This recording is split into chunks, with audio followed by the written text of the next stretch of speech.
Coming in YouTube, hello Shirley. It looks like my broadcast failed over here on Facebook. Let me try to go to Facebook again. Sometimes that happens. I try to go live. Usually it happens over on YouTube, but it occasionally happens on Facebook. So let me try to get back on there. Hello, Johanna. Thank you for being here. I love it when my regulars come in real fast.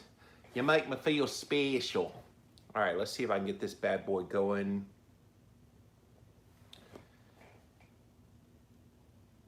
Coming in Facebook, we're getting ready to start my show, Jimmy Rants. We're already live over on YouTube. Had a little bit of technical difficulties coming on here today on with you guys for some reason. So thank you for being here. Got a really interesting Jimmy Rants for you here today. More coronavirus stuff, but there's so many things that I don't think get enough play out there in the mainstream of talking about this that I like to talk about these things. Hello, Norma. Thank you for being here. I love it when my normal people, the regular people that watch the show are here first. And you know what's interesting? I know we got less than a minute to go before we go live, but when I go live over on Instagram, before about 2 weeks ago, I would always have people come on right away, it was whoosh. Now, over the past 2 weeks, hello, Patricia. Over the past 2 weeks, I've noticed something interesting. When I go live, nobody's on there for about 3 minutes. It's the weirdest thing. I know they've shadow banned me, so maybe people are just finding it. I watched the Plandemic movie, So Sad It's Being Censored. Well, it is, but it isn't. It's out there if you know where to go look for it. I actually posted a link in my stories on Instagram yesterday for people to swipe up, and they never did take it down. Hello, Deborah. Hello, Judy and Kira. Thank you all for being here. Okay, it's 11 a.m., you guys. I need to get this show on the road. Hello, Tracy. So we're going to get started with Jimmy Rants, and here we go.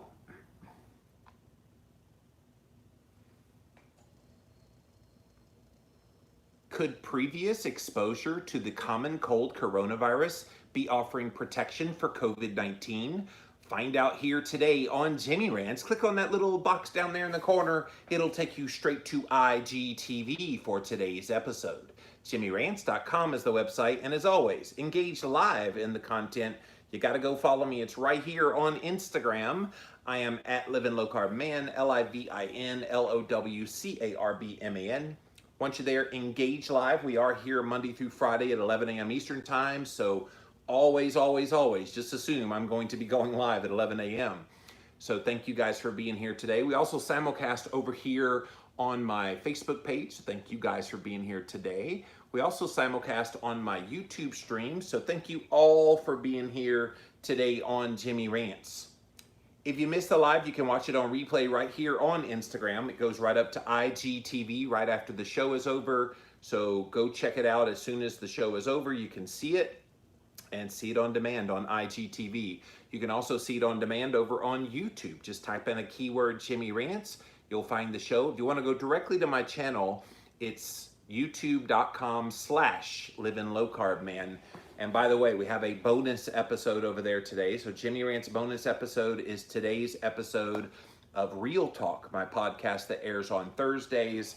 Jason Carter, he goes by the Keto Apocalypse, and he and I had a great conversation about all kinds of things. He is a registered nurse in New York City, so he's been right there on the front lines of COVID-19. And he's lost a ton of weight eating kind of a keto carnivore type of diet. And he has some really unique views as it relates to the social justice stuff that's going on. So go watch it right now over on YouTube. Well, not right now. Please stay to Jimmy Rants. But when this is over, go over to YouTube and watch that special Jimmy Rants bonus episode.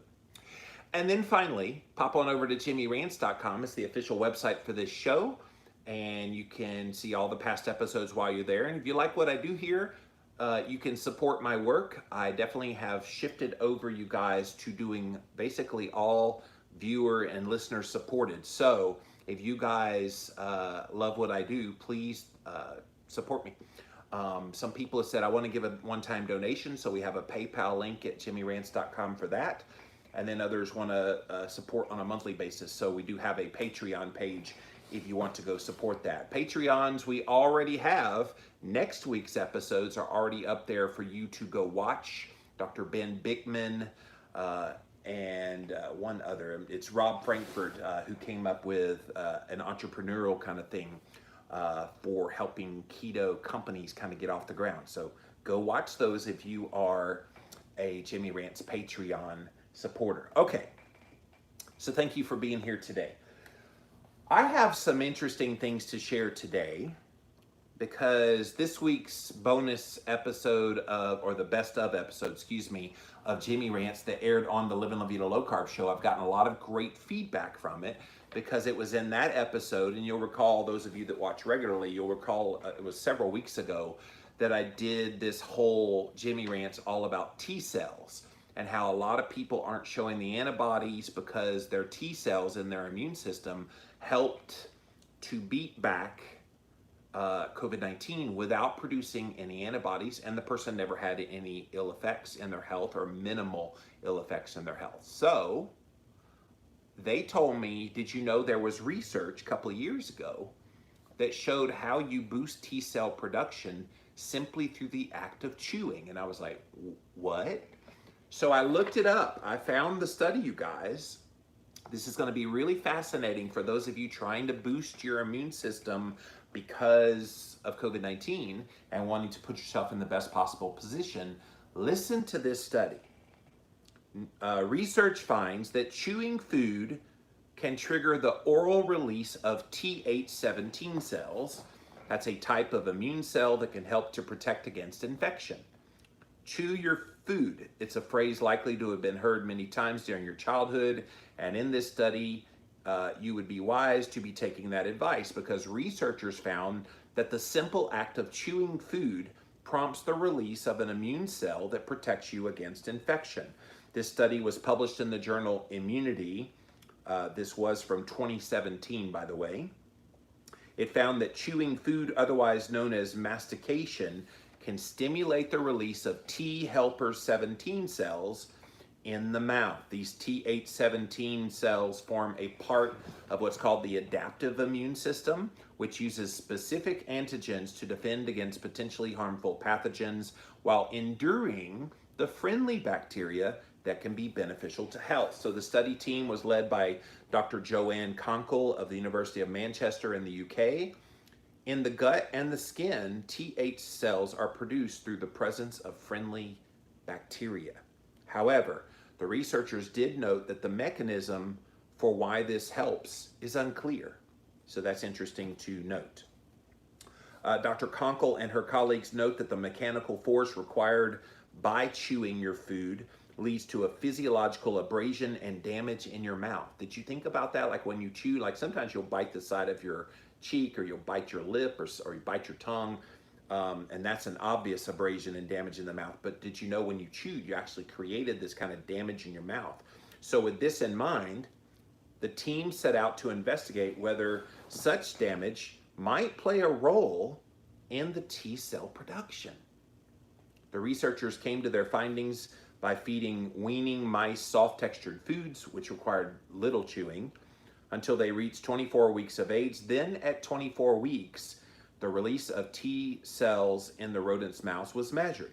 A significant reduction in the oral T cell production was noted, which the team speculated was down to a reduction in the amount of chewing that was causing physiological damage. So confirming their theory, the researchers found that increasing the level of physiologic damage in their mouth simply by rubbing the oral cavity with a sterile cotton applicator actually increased their T cell production. Now that's interesting.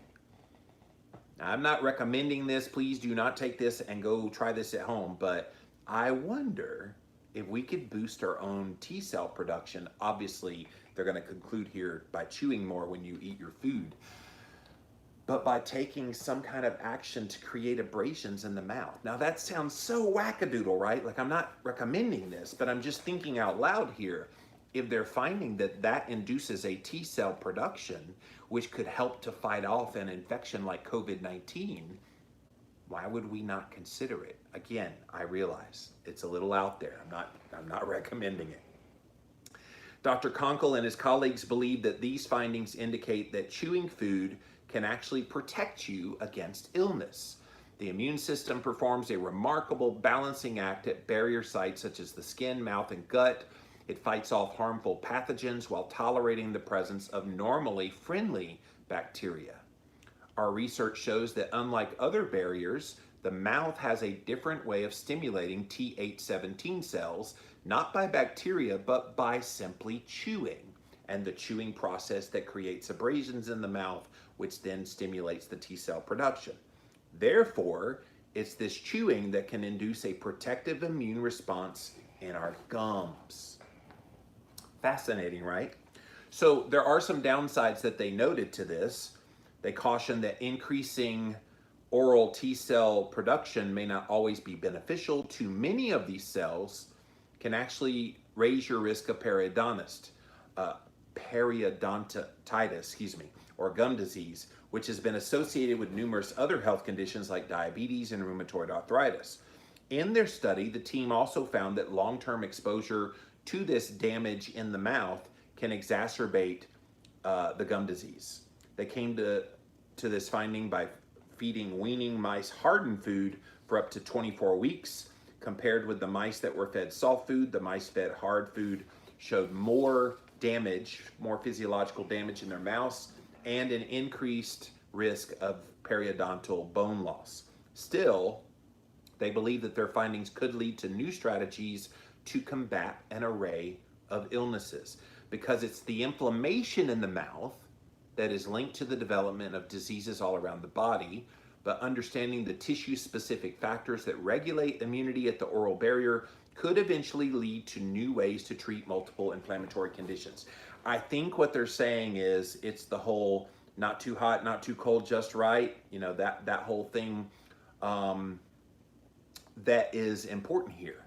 They want to stimulate the abrasions in the mouth to get that inflammation, which triggers that T cell response, but not to the level that it's too much. Think about what the vaccine that they're working on for COVID-19 is supposed to do. It's supposed to stimulate an inflammation response so that the body learns to deal with that thing and thus increases your immunity to that because of the T cell production.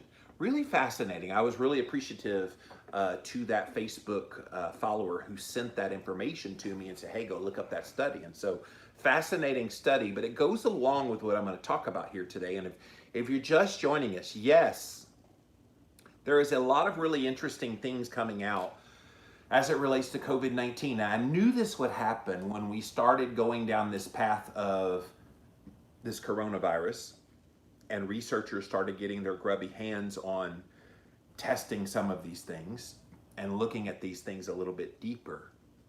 And of course, a lot of the mainstream narrative of this is, well, we're doomed until we get a vaccine. So just do all the things, wash your hands, stay distant, stay at home, blah, blah, blah, blah, blah, blah. And so people are obediently doing that. But what if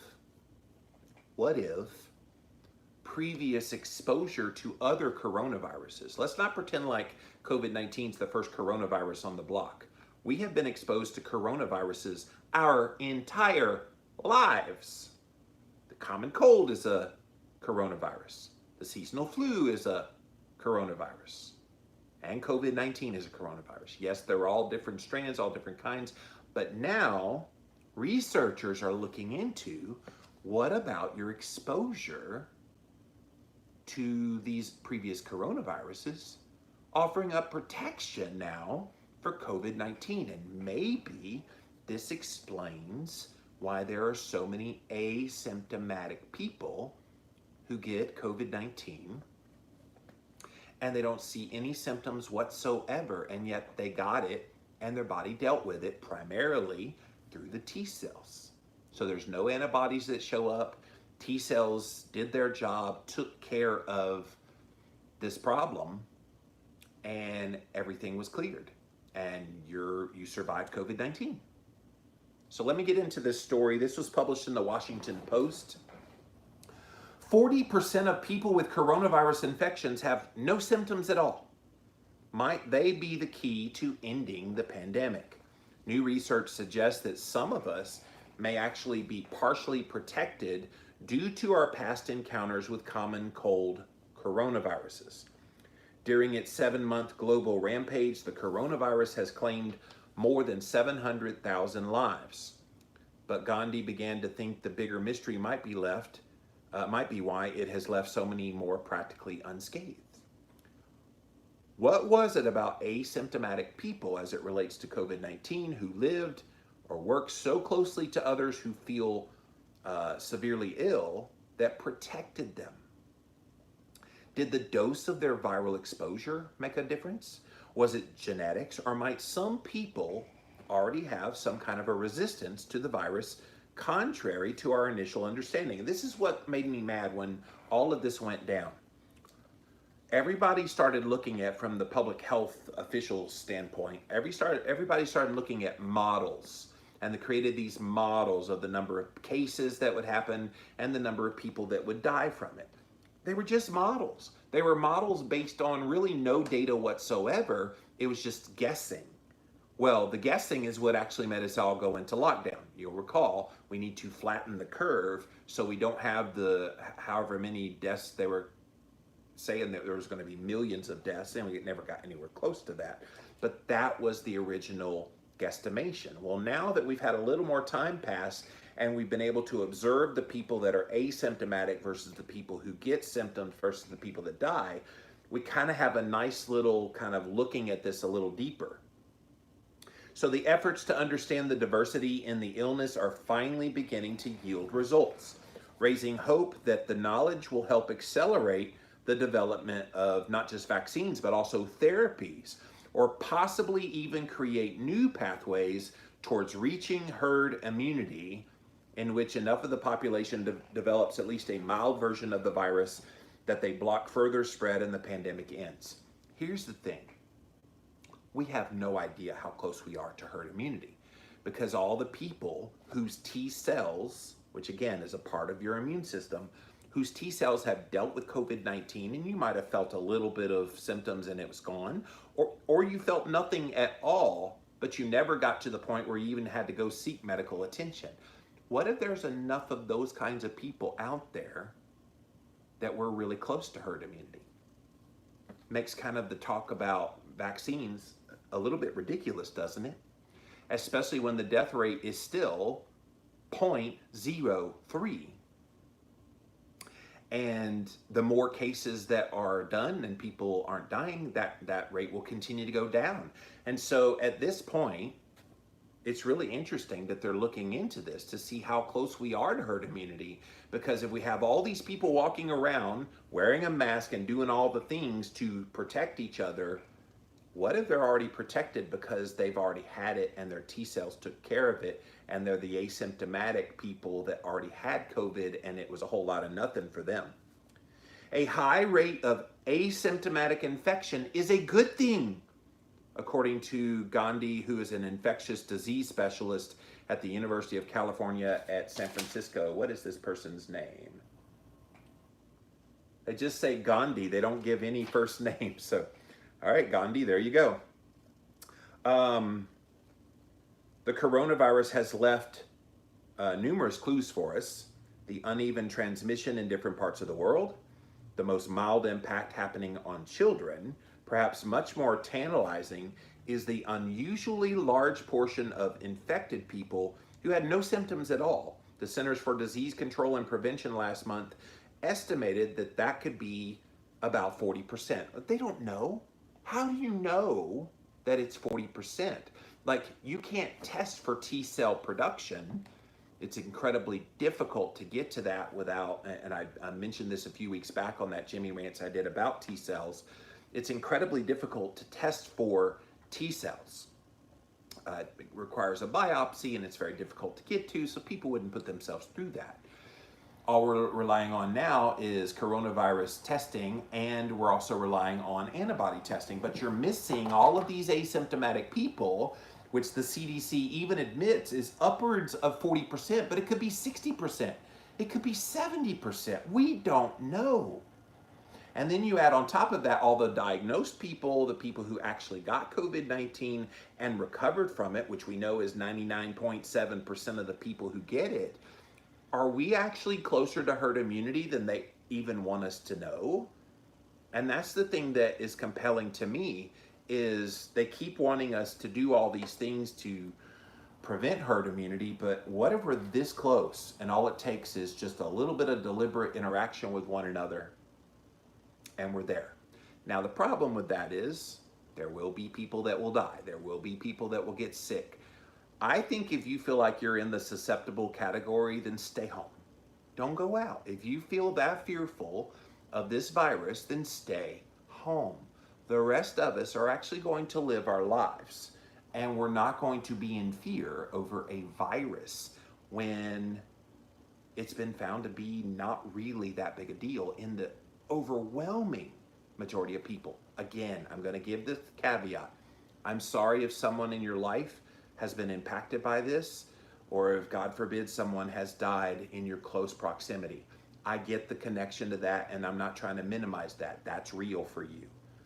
But you've got to look at this from the perspective of there are many things that kill people all the time: heart disease, diabetes, cancer, everything, at a much, much higher rate than what this thing is doing. And so people are saying, okay, well, what if the T cells are actually doing their job and destroying this thing before it gets bad? We need to look at this. We need to pay attention to this. These clues have sent scientists off in all kinds of different directions. Some of them are looking into the role of the receptor cells, which the virus uses to infiltrate the body, to better understand the role that age and genetics might play.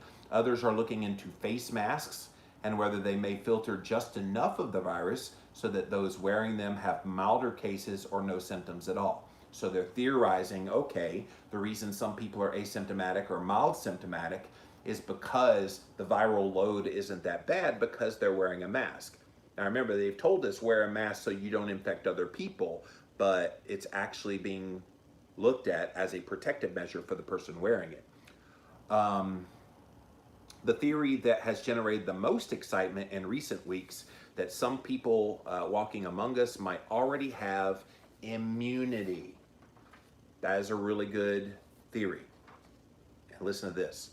When SARS-CoV-2 was first identified December 31st, 2019, public health officials deemed it as a novel coronavirus because it was the first time it had been seen in humans who presumably had no immunity from it whatsoever. There's now some very early tentative evidence, though, that suggests that assumption was probably wrong.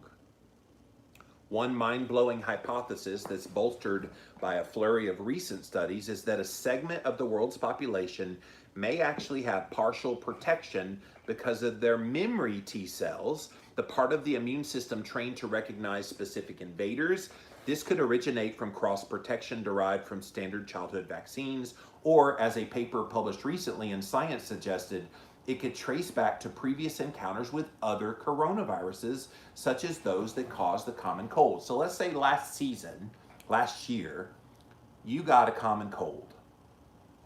We've all had it. We've all had a common cold. We've all been through the flu. We've all had those things happen. What happens? You have it for a little while. You take the NyQuil. You get through it. You do what you have to do to get through it. Well, what happens on the other end of it when you recover? You have antibodies for that particular coronavirus in your body. What they're saying here is, because this too is a coronavirus, even though it's different than we've ever seen before, because this too is a coronavirus, what if some of those antibodies and the strengthening of the T cells that happened from that exposure to that common cold coronavirus is actually offering you some protection that when COVID-19 hits your body, boom, it knows what to do because it recognizes that this is the big, bad, menacing cousin of the common cold. It's a fascinating kind of area that I'm glad they're looking into this. Francis Collins from the National Institutes of Health said that this might potentially explain why some people seem to fend off the coronavirus COVID-19 and may be less susceptible to getting severely ill. On a population level, such findings, if it's validated, could be very far-reaching. Yeah, you think? We're being told now, avoid this thing like the plague, because if you get it, again, the perception is if you get it, you've got the Black Plague, you're highly infectious, you need a quarantine for 2 weeks, and even if you have no symptoms at all, you need to quarantine yourself so you don't expose other people to kill them. I hate the whole vernacular around this discussion because they're making it seem like if you get COVID-19, it's a death sentence. And again, 99.7% of people who get it recover. They do. So this is not the big bad wolf that it's been made out to be. Hans Gustav Ljunggren, Ljunggren,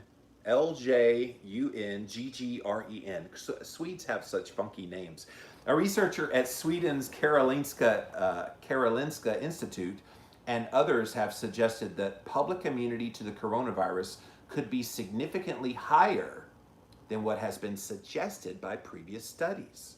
In communities like Boston, Barcelona, Wuhan, and other major cities, the proportion of people estimated to have antibodies and therefore presumably be immune has mostly been in the single digits. But if others had partial protection from T cells, that would raise a community's immunity much higher. This is the whole monkey wrench and the whole thing about immunity and are we close to herd immunity, blah, blah, blah. You can't just rely on cases and antibodies. It's not enough. You're missing a huge third part of this.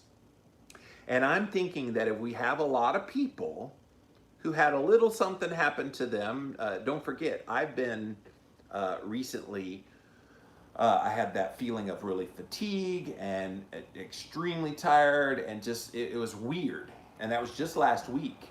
Was that me being exposed to COVID-19 and then my T cells fought it off and I had that as my symptoms? I don't know. Now I am getting some antibodies tested just to see if I did get exposed to it and now I produced antibodies, but if the antibodies test comes back negative, that doesn't mean I didn't have it. It just means maybe my T cells fought it off. But see, that's the big unknown. We don't know how many people's T cells in their immune system actually fought this thing off. And that's why the whole, well, we can't reach herd immunity, we're nowhere near it. How do you know? We might be closer than anybody even realizes. If we do have a lot of people with T cell production, that would be very good news from a public health perspective, according to the Swedish researcher. Some experts have gone so far as to speculate whether some surprising recent trends in the epidemiology of the coronavirus, the drop in infection rates in Sweden, for example, where there have been no widespread lockdowns, nobody put on a mask, or the high rates of infection in Mumbai's poor areas, but little serious disease, might be due to pre-existing immunity. I want to ask you this question, and I've seen this asked a lot online. If COVID-19 is this big, bad, infectious disease that it's been made out to be, why aren't we seeing dead bodies in the streets of all the homeless people? Think about homeless people. They're out there. They're not wearing masks. They're laying wherever they can. You want to know why I think their immunity is probably higher? Because they're exposed to the filth of living on the streets. And so they probably have been exposed to all kinds of coronaviruses because of the unfortunate circumstances they find themselves in. What if their way of living is what's protecting them right now from COVID-19? Because I've literally not heard anybody talk about the homeless as it relates to COVID-19. Have you heard any stories about rashes of dead bodies in the street because of COVID-19 with all the homeless people? I haven't. And it makes you wonder why, like what's going on? What is special about them? And I think what's special about them is what we're talking about in this study today, that perhaps their exposure to some other coronaviruses built up enough immunity in their system to whack COVID-19 down. It's very interesting if you think about it. Others say it's far too early to draw any conclusions yet. Anthony, Anthony S. is all it says, has touted the idea based on blood tests that 20% of some New York communities might be immune. 7.3% in Stockholm, 7.1% in Barcelona. Those numbers come from looking at antibodies that typically develop after you're exposed to a virus. Scientists believe that the T cells, a type of white blood cell that orchestrates the immune system, could be even more important in fighting it, as we've been talking about. Recent studies have suggested antibodies seem to stick around for only about 2 to 3 months. While work on T cells and the coronavirus is only just beginning, testing T cells is laborious, as we mentioned. One of the first peer-reviewed studies on the coronavirus and T cells was in mid-May. It was published in the journal Cell by Alessandro Setti, Shane Crotty, and others at the La Jolla Institute for Immunology near San Diego. The group was researching blood from people, and I talked about this the last time I talked about T cells, where they were looking at previous blood from 2015 to 2018. They were floored that 40 to 60% of these older samples, long before this novel COVID-19 coronavirus came around, it recognized SARS-CoV-2. The virus didn't even exist back then, but they had immunity at 40 to 60% rate. Research teams from 5 other locations all reported similar findings. One study from the Netherlands, T cells reacted to the virus in 20% of the samples.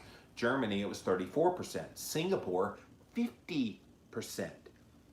The different teams hypothesized this could be due to previous exposure to similar pathogens. Perhaps fortuitously, SARS-CoV-2 is part of a larger family of coronaviruses, and we know that it is.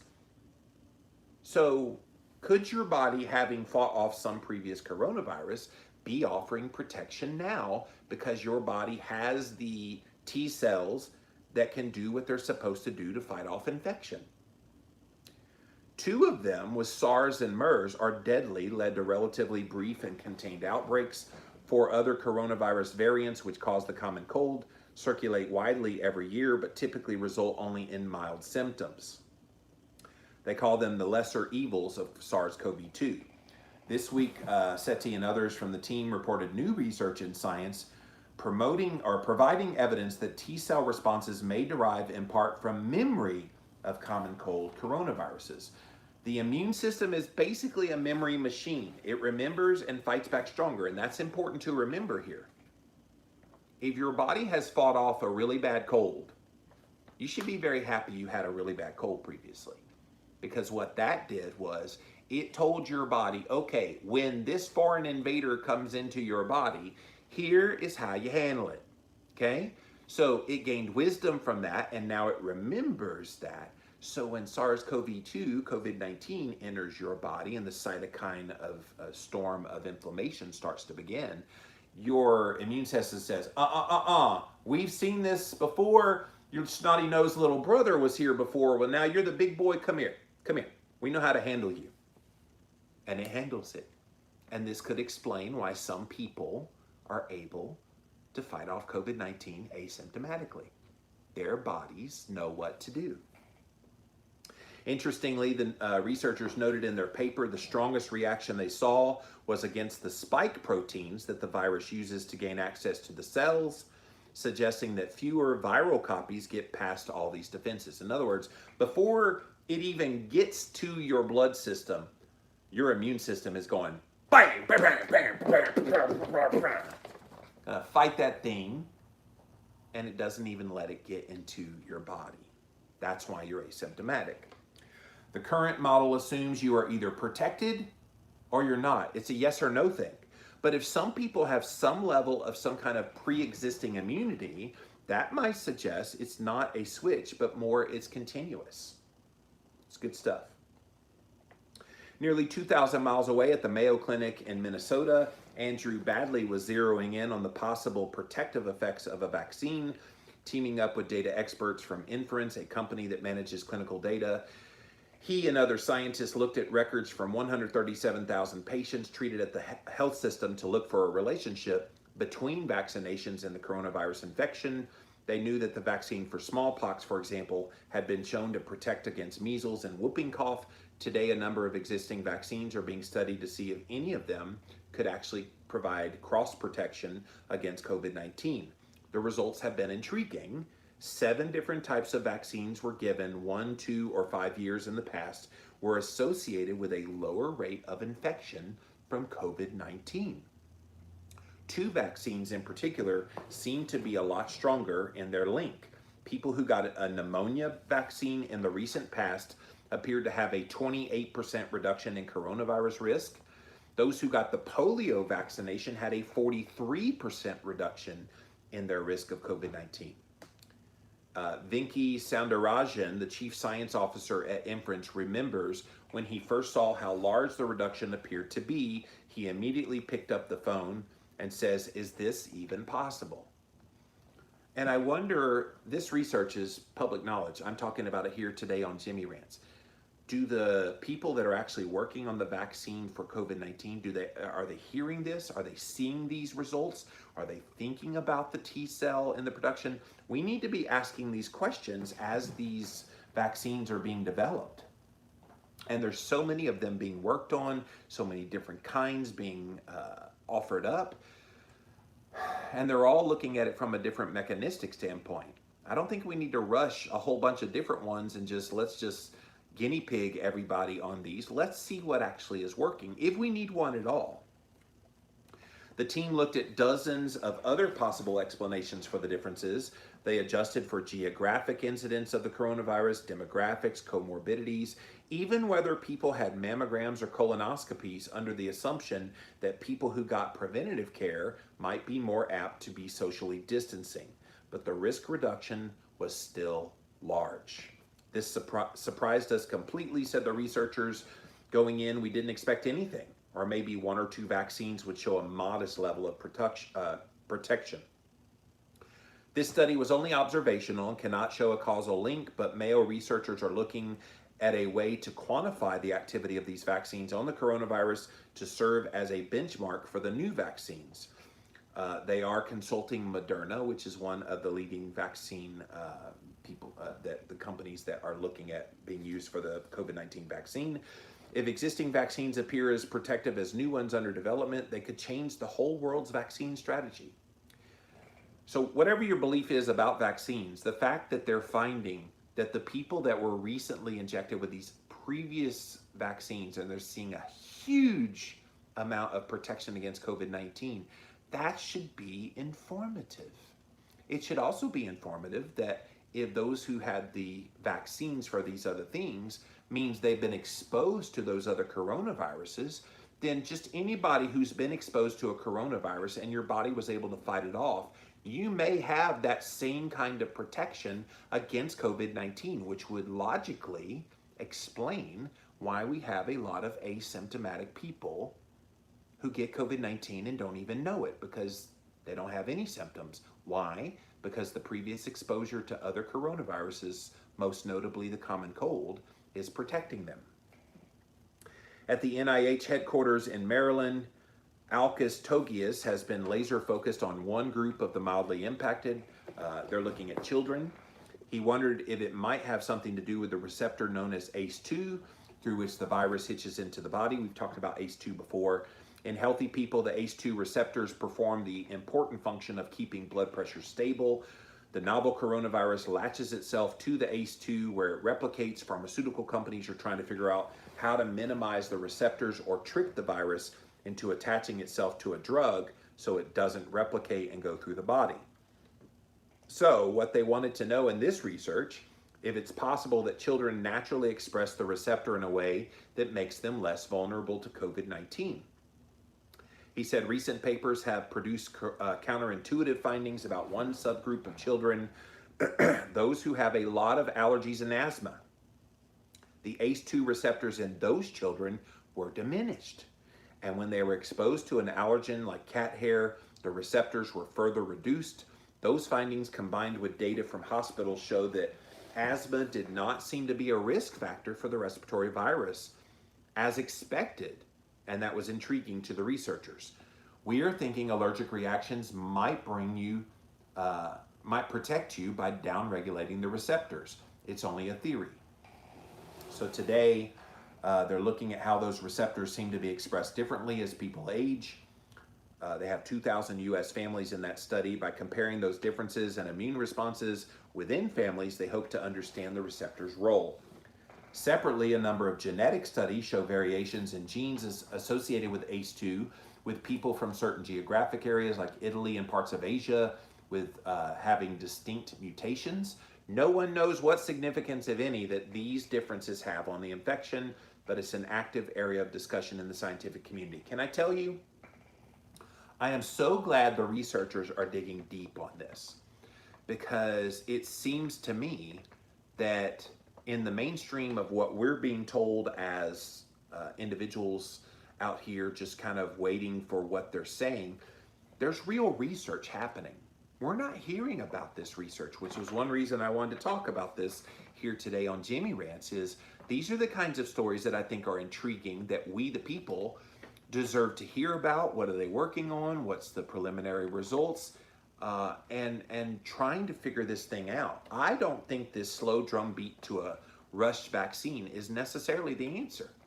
And they're finding there's other mechanisms. There's previously used therapies that are going to be quite effective at dealing with COVID-19.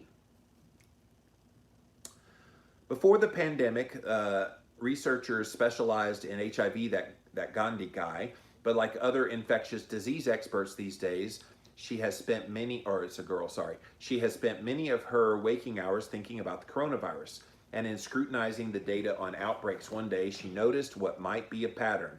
People were wearing masks in the settings with the highest percentage of asymptomatic cases. The numbers on the 2 cruise ships were especially striking. In the Diamond Princess, where masks weren't used and the virus was likely to have roamed free, 47% were asymptomatic. But in the Arctic-bound Argentine cruise ship, where an outbreak hit in mid-March and surgical masks were given to all passengers, and N95 masks to the crew, 81% were asymptomatic. Similarly, high rates of asymptomatic infection were documented at a pediatric dialysis unit in Indiana, a seafood plant in Oregon, a hair salon in Missouri, all of which were wearing masks. She was intrigued by countries like Singapore, Vietnam, and the Czech Republic that had population-level masking. They got cases, but they got fewer deaths. The scientific literature on viral dose goes back to around 1938, when scientists began to find evidence that being exposed to 1 copy of a virus is more easily overcome than being exposed to 1 billion copies. Researchers refer to the infectious dose as ID50, or the dose at which 50% of the population would become infected. While we don't know what that level might be for COVID-19, previous work on other non-lethal viruses show that people tend to get less sick with lower doses and more sick with higher doses. A study published in late May involving hamsters, masks, and SARS-CoV-2 found that those given coverings had milder cases than those who did not. In an article published this month in the Journal of General Internal Medicine, Gandhi noted that in some outbreaks early in the pandemic in which most people did not wear masks, 15% were asymptomatic. Later on, when they started wearing masks, that rose to 40 to 45%. She said the evidence points to masks not just protecting others, as U.S. health officials emphasize, but also protecting you, the wearer. She makes the controversial argument that while we've mostly talked about asymptomatic infections as terrifying due to how people can spread the virus without knowing it, it could also end up being a good thing. It's intriguing that asymptomatic infection triggering immunity may lead us to get to population level immunity, herd immunity. That itself will also limit the spread. Really, really, really fascinating stuff, you guys.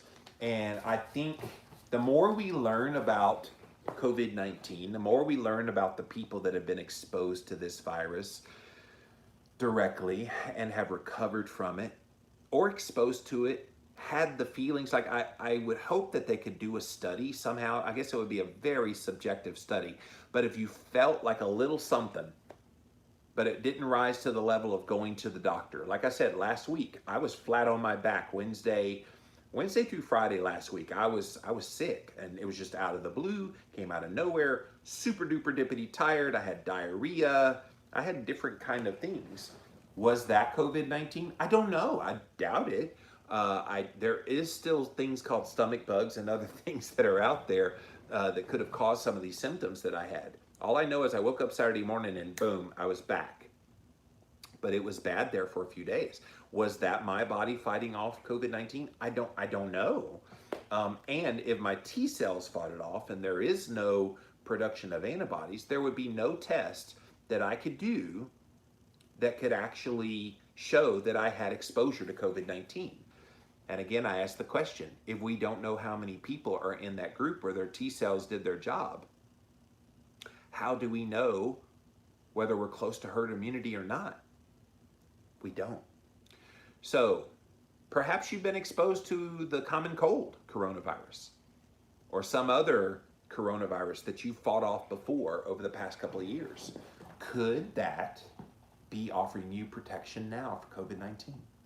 It's something really cool, and I'm glad to see researchers looking into this. All right, let's see what you guys have to say. I'm going to come over here to Instagram first, then over to Facebook, finally over to YouTube. Thank you all for being here today on Jimmy Rants. JimmyRants.com is the website. Go check it out, you guys. See if you have any comments here. Linda says, sounds like me today and yesterday. Have to head back to bed. Yeah, Linda, it sucks. Like when you get this heavy feeling, like I so bad wanted to do Jimmy Rants last Wednesday and Thursday, and even Friday when I did the Ask Me Anything last week and I came on camera, I was not myself. I was still pretty weak. I was better. I called my mom that day and I said, well, I've been really sick the last 2 days. Why didn't you call me? I wouldn't have been able to talk to you because I was so tired. So I hope you feel better, Linda. I've heard many people talk about the getting tired. Of course, let's not underestimate that some of that might be stress related because of all the everything that's happening. So 2020 is just a funky monkey year, isn't it? So thank you, Instagram. Let's pop over here now to my Facebook page. See what you guys have to say. So would chewing gum work as well, says Deborah. So if you missed the beginning, yes, I talked about the act of chewing alone. There's a study that found the act of chewing creating abrasions in your mouth. Here it is. Creating abrasions in your mouth that would then cause inflammation that would create a T cell response, and that would boost your T cell production, which they, in the study said, actually makes you more immune to viruses. It's an interesting thing. So I would think just the act of chewing anything, Deborah, would work. They did not say anything about gum in here. They were just talking about chewing food. But I would assume if you're chewing gum, you're probably creating those abrasions in your mouth as well, and that too would also raise T cells. So good question. Tracy says, I went on a cruise in August last year, was out of the country, ended up getting really sick. The doctor called it viral bronchitis. I had to get a breathing treatment and inhaler. I was inflicted. I wonder now if I had coronavirus at the time. It took a month to feel better. Well, you might not have had the coronavirus, but the COVID-19 coronavirus. You might have had just another virus. I'll tell you this, when I get back from a cruise, I almost always am sick. It's almost impossible to be on a cruise ship with that many people densely populated on a boat where nowhere to go. Until you go into port, there's nowhere to go. You're all kind of like next to each other. And so, yeah, I always get sick. And of course, they have little hand washing things all over the place. I can't imagine anybody going on a cruise ship anytime soon. Like, why would you put yourself through that? 2020 is definitely gone. 2021, probably gone. Maybe 2022, but I wonder if by then there's so many financial losses in the cruise industry that they couldn't sustain it. I just think a lot of people are so fearful of other people now that I think the cruising industry is in big, big trouble. But yeah, I always got sick coming back from cruises too. And maybe some of that sickness is what has helped protect me against COVID-19. I don't know. Thank you, Facebook. Let's see what YouTube has to say over here. I constantly bite the inside of my lip when I'm unknowingly stressed, says Shirley. Now I'm curious if doing something like that activated those cells. Could be. That would definitely create abrasions in the mouth that could do the same mechanism of what they're talking about in this study. So it's really fascinating, guys. And I want you to be encouraged. Like, I feel such a heaviness in people's lives right now. People are so worried, they're so uncertain. And of course, let's not pretend like some of this isn't by design. Okay? I don't want people to think that all of this negativity isn't for a purpose and a reason. I think it is for a purpose and a reason. I think we need to stay encouraged. You need to be confident that if you're doing really good things for your health, keep doing those things for your health. You don't let fear take over your body. You don't, because if you do let fear take over your body, guess what it does? It takes over your body. And you live your life in such a way that you let other people kind of manage which direction you go in your life.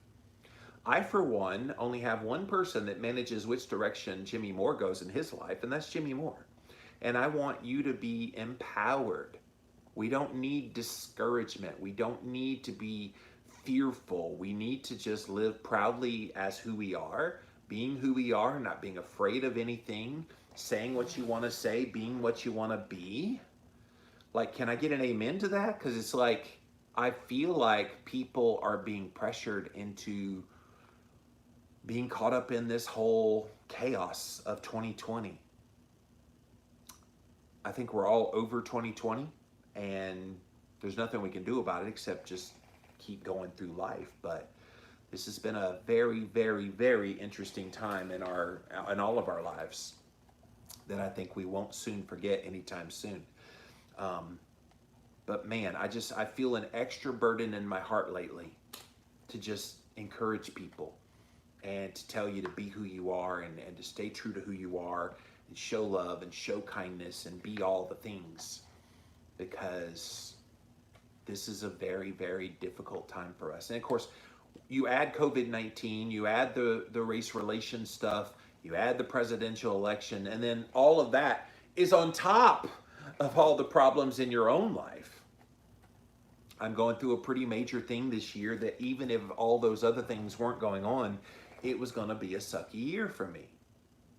You know, and you just kind of go through those things. That's what it is. But when you have those things and then those things on top of those things and these things and that, it just can get overwhelming. And I'm burdened by the fact that so many people are succumbing to it, either through anxiety and depression, resorting to erratic behavior. They're eating themselves out of house and home. You know who you are, and no judgment from me. It's just, you can sense the pressure in the air. And to me, it's just unfortunate. So be good to yourselves, guys. Don't give in to all the chaos that's going on. Stay true to you, and never back down from that position. That's it for this episode of Jimmy Rants. JimmyRants.com is the website. And as always, you can engage live in the content. Go follow me over here on Instagram. I'm at Living Low Carb Man, LIVINLOWCARBMAN. Once you're there, engage live. We are here Monday through Friday, 11 a.m. Eastern Time. So be sure to mark your calendar and always be here 11 a.m. Eastern Time right here on Jimmy Rants. We also simulcast over here on my Facebook page. So thank you guys for being here, as well as over on my YouTube channel. Thank you all for being here today on Jimmy Rants. If you missed the live, you can watch it on replay here on IGTV. We also put the replay up over on YouTube. Just type in a keyword Jimmy Rants. You will find the show, or youtube.com/LivingLowCarbMan. And don't forget, we got a special bonus episode over on YouTube. Jason Carter, a registered nurse in New York City. We talked about COVID-19, what it was like for him to work on the front lines when all the chaos was happening in New York City. We talked about his keto carnivore transformation, because he's got an incredible story there. We talked about the social injustice stuff. We talked about everything. So go check out that special bonus episode, or you can listen to it on the Real Talk podcast today, LLVLC.com. And then finally, pop on over to JimmyRants.com, see all the past episodes there. But if you like what I do, if you like what I share here, if you feel like you get value out of this, I really want to underscore that I am seeking to make all the work I do listener supported, viewer supported, because I think the sponsorship model served me well for a while, but I just feel a burden that there doesn't need to be any sponsors anymore. There doesn't need to be anything like that. Now, I may have to go back to that at some point, but I would like to not go back to that. So if you like what I do and you want me to keep doing podcasts and Jimmy Rants, go over to jimmyrants.com, click on the Patreon link. It really does help out. You don't even have to pledge that much. You can pledge as low as $5. There are higher levels as well, but any amount would be greatly appreciated. I've had a bunch of people do it recently, but I'm always game to have more people join and do that. Or if you like to send a one-time donation, there's a PayPal link there as well. And once it reaches a certain level, I will actually start providing exclusive content just for the people that support my Patreon. So thank you all for being here today. I will be back again tomorrow. Tomorrow is Ask Me Anything. So if you've never joined me on Fridays at 11 a.m. Eastern Time, I do literally Ask Me Anything. It's one of my funnest shows of the week. I never know what you guys are going to ask. So get your questions ready that you want to ask about me personally, about keto, about cholesterol, fasting, whatever you want to know. Let's have a chat tomorrow at 11 a.m. Eastern Time. So be here for Jimmy Rants. And until then, we'll see you then. All right. So, yeah, this was a good one here today. Thank you guys for being here.